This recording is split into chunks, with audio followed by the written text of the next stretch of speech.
Hello artists, this is an answer to a question that I had today on Zoom about how to work on the linear, isometric, and atmospheric perspective assignment.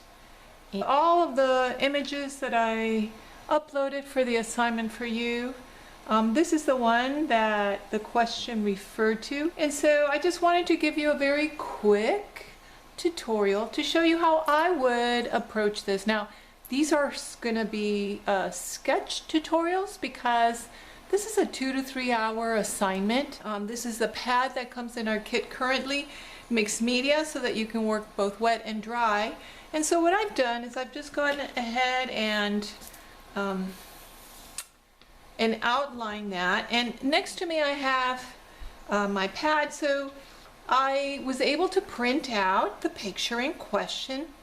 And you already have the JPEGs, and you can see that I have used a purple line which helped me find, as I went around the room looking at the base of the floor and of the baseboards and the top of this marking on the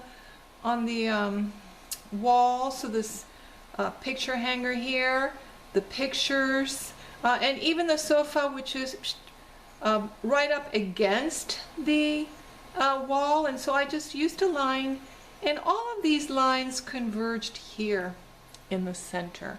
They're not, because you're not submitting this for an exact reproduction by some engineering company. You are, in fact, just showing me that you understand how to use spatial cues to give a viewer an understanding of how things relate to a space and to each other within that space. And so that's why we can use linear, spatial, or atmospheric perspective to give spatial cues. There's not one system alone that is correct. If you don't have a ruler at home like I do, you can use any piece of cardboard. These are inserts that come in my tea bags. I drink a lot of jasmine tea, and the bags are separated. And I can use something like this, for example, if I don't have a printer at home, as you probably don't. You can use anything on your screen and just pick the top or the bottom of your wall, and boom. See how I can tell that this is my vanishing point? It's somewhere here in the center. And so that's how I'm going to approach this in terms of creating a rendering, a sketch that uses 1-point perspective for this instance. Show you how I would look at this, and now I can just use my fingers, and I can see that this is more or less halfway down the page. It's a little heavier on the bottom. I'm just going to simplify this, and I'm not even going to use the ruler. I mean, I could. This is exactly 9 inches, so that would be 4.5. So I know my halfway line would be here at 4.5, and I could draw a line like that. Or if I don't have a ruler, I could use a sheet of paper. And then if I go, and then I go, okay, well, look at that. The top of that bed frame is just shy of half. So if this is 4.5, that's about 2 inches. So maybe the top of that bed frame would be another 2 inches up. Find the center of this. So that was 9 inches by 12. So it's 6 inches. All right. That's about 6. It's not exact, but again, you may not have a ruler. We don't have a ruler in our kit.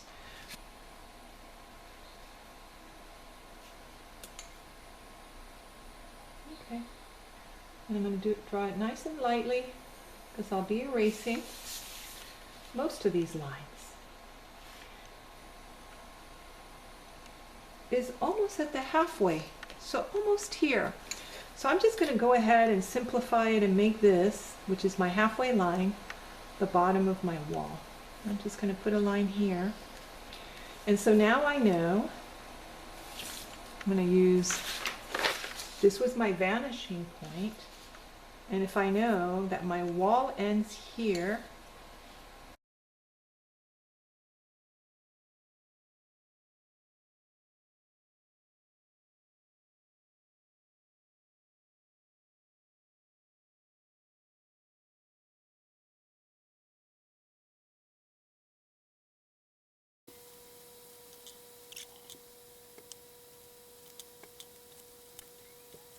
and then we have a table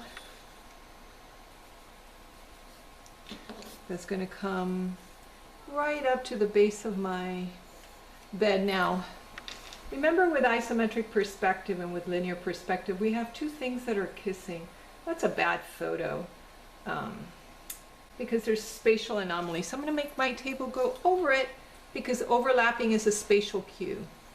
And this is a really good thing for you to learn to do, is to never be slavish to photos you're working with. Use your understanding of art principles to improve on them. And so I have, there's my vanishing point.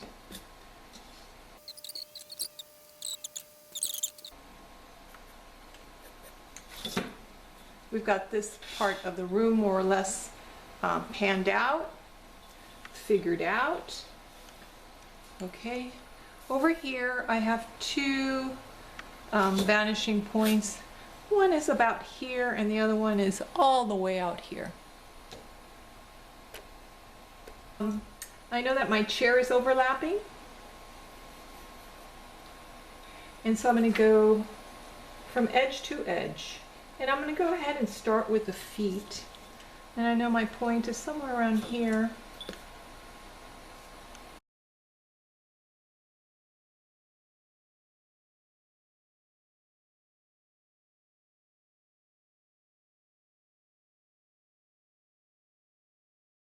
And because my second vanishing point is all the way out here, I'm just going to, it's so shallow, I'm going to use basically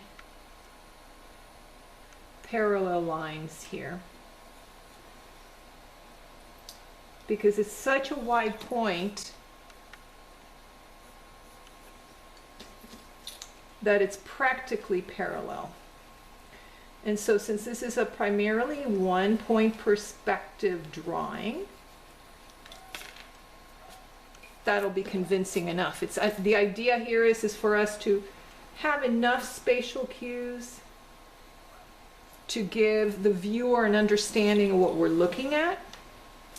And now I need to find, so because it's parallel, I'm going to go with a parallel. I'm going to do the same thing down here to find the edges of my chair legs. Now I'm not going to see the other one in this device, and so I know. And now let's find that other chair leg right there.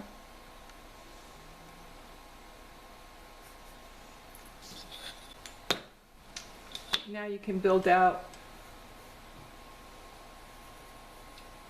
the top rail and side structure of that chair. All right, so this gives you an idea. You would hang the paintings and the other furnishing in here, but basically the room has been laid out for you. You can now see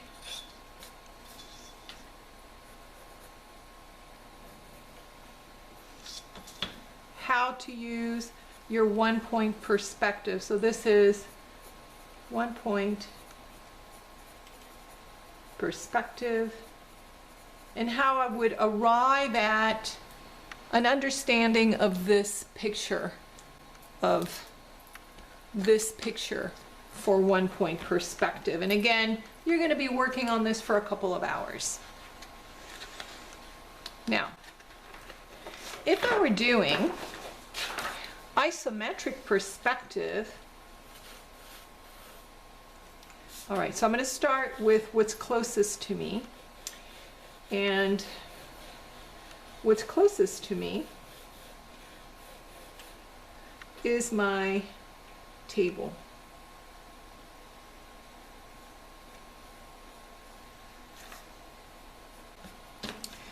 And the next closest thing is my couch. And again, I don't need to go to a vanishing point. I am just going to use parallel lines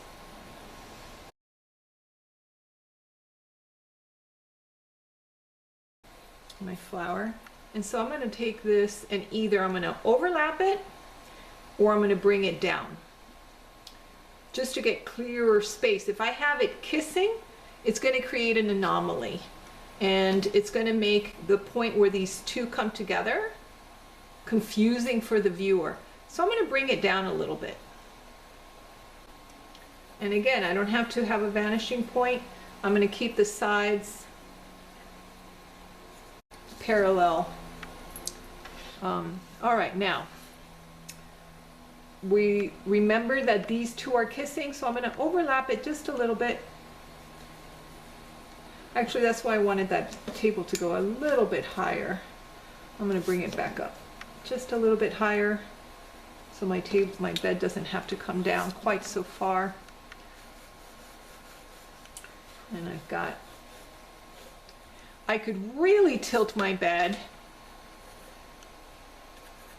and have these lines be nowhere near converging, or I can make it more angular so it feels more like it's in deep perspective, which it is. But it doesn't have to be precise and isometric. We're going to depend on overlapping and vertical recession. As things move up higher on the page, they're going to be farther away. And the overlapping is going to tell me that things are closer or farther away. And so my plant overlapping this bed frame tells me, and overlapping the edge of the bed tells me that it is in front of the bed. Remember that these should be parallel to the edge of the page, because otherwise things start to lean. My window curves. So we don't see the fullness of the arch.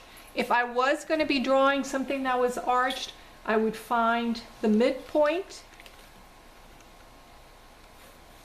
and I would find the base of that curve of that arch. So here. So I'm going to go ahead and finish this arch. And so I'm going to make sure that this mirrors that. Doing a still life, say for example, if there's a glass, you're going to find the center of that glass in the center of the curve, and then you mirror it because they're even, and that's how you're going to find that ellipsis. And of course that glass is going to, depending on what perspective you're seeing it in, it's going to look, this is going to be more narrow or more rounded, and so you just look to see whether it's a longer or narrower ellipsis, and that's how you're going to find it and make your glass true. And if it's a curve, say it's like a vase, something like this, and you go and then you mirror on this side. Oh yeah, it comes in over here, it came in, it came out, and that's how you're going to get a shape that starts to look like that, you know, object, cylinder, object in space that you're drawing. And so the same thing would hold true here with an arch. And that's going to be true whether you're doing linear or isometric or even atmospheric. If you're drawing something that has an arch, it's going to do that. And I find the edges of my wall. Picture rail. And you can see this is not linear perspective, but I have very clear understanding and cues of where things are. This chair overlaps, and because it overlaps, I'm going to think of this like a box, like, you know, when you were in geometry class and you drew a box. There's my chair, basically, right? I don't have to necessarily use linear perspective. This is why I get so like impassioned about making sure that we don't think that the only way to create the illusion of depth is the Western way, because that's not true. That's not true. All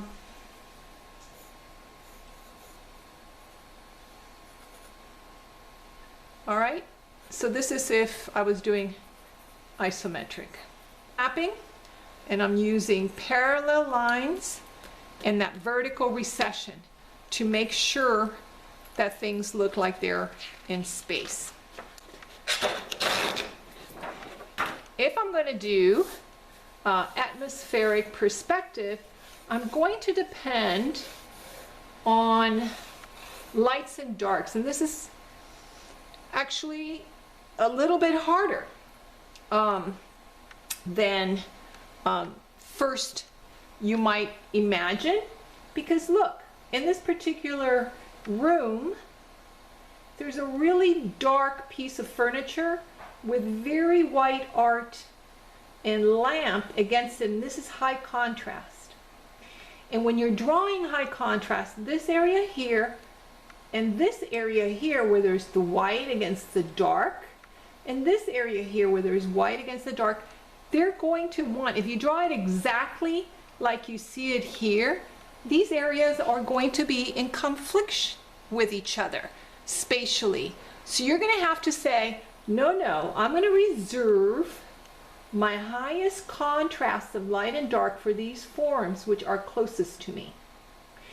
And then these forms, as they recede in space, will be less contrast. And then the walls back here will be even dimmer contrast. So I'm just going to just very quickly, like almost, so I'm going to use high contrast on my forms here. I'm going to exaggerate the shadow under my couch and the leg of my couch, and I'm going to make the lines, and I will have sharper outlines in the foreground, and as things recede in space there'll be less detail. And again, I'm exaggerating some of that shadowing that these objects are casting off, because I want to have a lot of contrast and a lot of detail up close.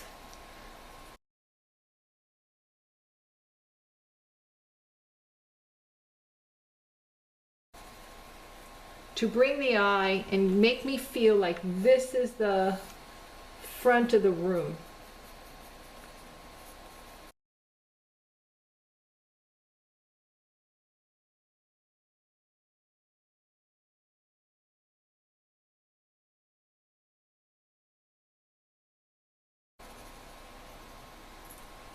And now, as I recede in space, I'm still going to have some values,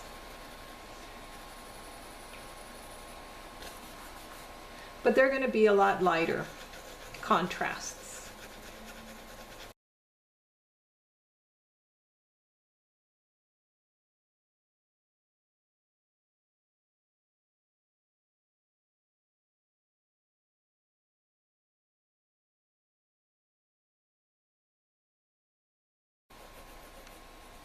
Remember, I'm not going to necessarily copy all of the values that I am seeing back here, because I want there to be soft contrasts of light and dark in the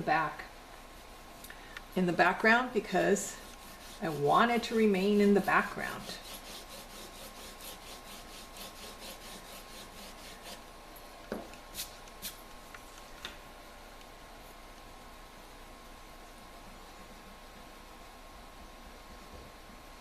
See how soft my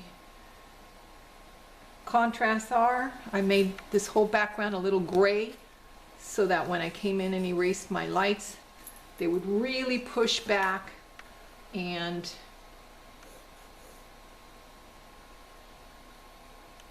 then now let's go ahead and find the base of my wall.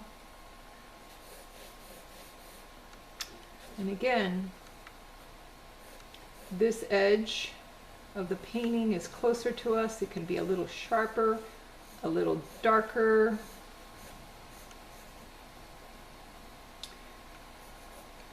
But we wanted to nearly the contrast that it does in the photo.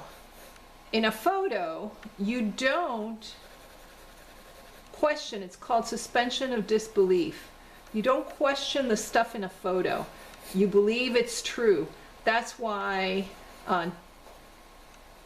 deep fakes and altered realities, all of the filters and things that we've been talking about and looking at, that's why they're so pernicious, because even when you know that they're not real, that they have been invented, they convince us by their history of being captured by a machine, and our expectations of exactitude coming from a camera and from a machine makes us believe what we're seeing. So anyways, here you're beginning to see how I would go about using aerial perspective for this interior drawing. So this would be aerial.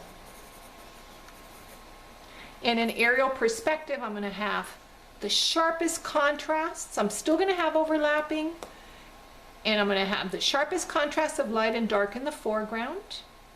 And as I move back in space, and I'm also going to have the sharpest outlines, if I have lines at all. You can just make this all a value drawing for those of you who really like to blend everything out. You can use your stump if you want to, and remember, keep things sharper and a higher degree of contrast from light and dark in the foreground. And then you want, as things recede in space, so the front, for example, the front of the bed, poster bed, is a little sharper and darker than the back, and so you can start to build that space. And when you get to the very back, your contrasts are low. So if I were going to do this table back here, I would not under any circumstances make it nearly as dark as it's depicted. Why? Because that would bring it forward. And I don't want it to move forward. I want it to stay back here behind the front of this table or the front of this bed. I don't want it to stick out too much. And the same thing with the artwork on the back against the wall here. You want it to sit back. You want those contrasts to be lower. All right, I hope that this helps you, and I'm gonna end it now.